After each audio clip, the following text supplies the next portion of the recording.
खाना बनाने की तो तैयारी हो गई, लेकिन गैस खत्म हो गई है, लाइट है नहीं और आपके पास स्टोव भी नहीं है, चूल्हा भी नहीं है। तो आप कच्चे खाने को पके हुए खाने का यानी कटी हुई सब्जी से सब्जी नहीं बना सकते, गूंदे हुए आटे से रोटी नहीं बना सकते। तो कच्चे से पके का रूप देने में यानी एक अवस्था से दूसरी अवस्था में का रूप देने के लिए प्रकृति में जैसे अग्नि महाभूत है, जिसे हम लाइट कह लें, जिसे हम गैस कह लें, जिसे हम चूल्हा कह लें, यानी एनी सोर्स ऑफ एनर्जी, वो अगर ना हो, ऊर्जा ना हो तो ये काम नहीं हो सकता।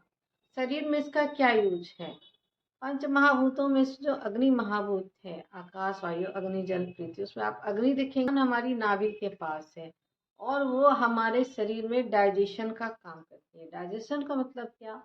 आपने जो खाना खाया वो जब स्टमक यानी अमाशय में गया तो उससे एक एसिड सिक्रेट होता है जिसे हाइड्रोक्लोरिक एसिड कहते हैं। और जब ये अपने शुद्ध स्वरूप में रहता है तो ये खाना को अच्छे से पचा के उसे आगे ढकेलते हुए, जिसमें कि यकृत से कुछ चीज़ें आती हैं, पैनक्रियाज से कुछ चीज़ें आती हैं और आपका खाना पूरी तरह से डाइजेस्ट होके एक अच्छा ब्लड बन जाता है। लेकिन जब HCl का लेवल कम है, मतलब वो डाइल्यूट हो गया, तो वो पूरी तरह से खाने को पचन नहीं कर पाता है, जिसके कारण यकृत से भी चीज़ें ठीक नहीं है, लीवर भी अच्छे से काम नहीं करता, पैनक्रियाज भी ठीक से काम नहीं करता और आपका खाना पूरी तरह से पचता नहीं है, वो सड़ता है। जिसके सिम्टम क्या आते हैं? एसिडिटी, जलन हो रही है, खट्टी डकारें आ रही है, सिर में दर्द हो रहा है, बाल खराब हो रहे हैं, स्किन खराब हो रही है, आपको डायबिटीज, ब्लड प्रेशर, ये चीज़ें हो रही हैं। कुछ लोगों को लूज मोशन लग जाते हैं, कुछ लोगों को कॉन्स्टिपेशन हो जाता है और सारी बीमारियां पचन ठीक से ना होने की वजह से ही होती हैं। कारण क्या रहता है? आग को अगर हम जोर से फूंक मार दें तो भी बुझ जाएगी, ये वात दोष हुआ। आग में अगर हम गर्म पानी डाल दें तब भी बुझ जाएगी, या आग में हम ठंडा पानी डाल दें या तो भी वह बुझ जाएगी। इसी तरह से अगर आपके शरीर में वात पित्त कफ दोष का इम्बैलेंस है तो आपके डाइजेशन की प्रॉब्लम आती है। कारण क्या रहते हैं? पानी बहुत ज़्यादा पीना, खाने के पहले, खाने के बीच में या खाने के बाद पानी पीना, ये आपके स्टमक के हाइड्रोक्लोरिक एसिड को डाइल्यूट करके पचन को पूरी तरह से प्रभावित करता है।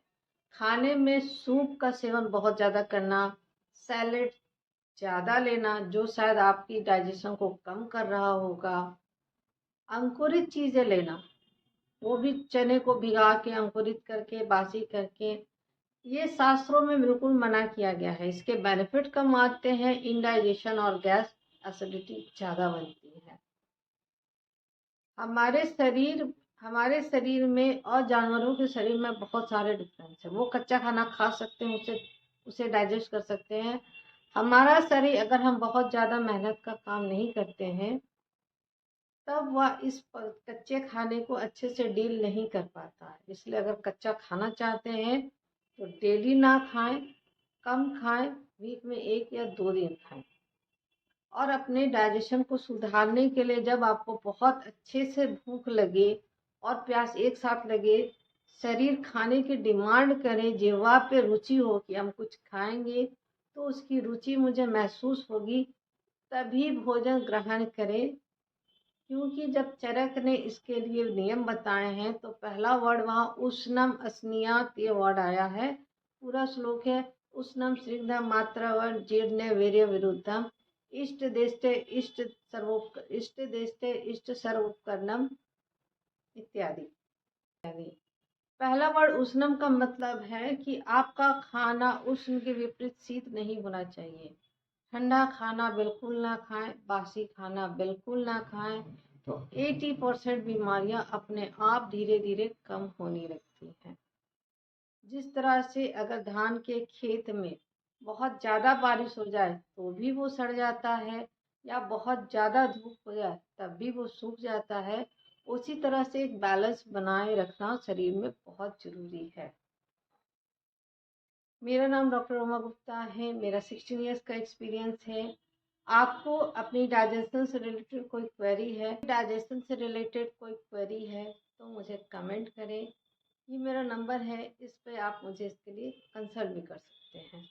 धन्यवाद।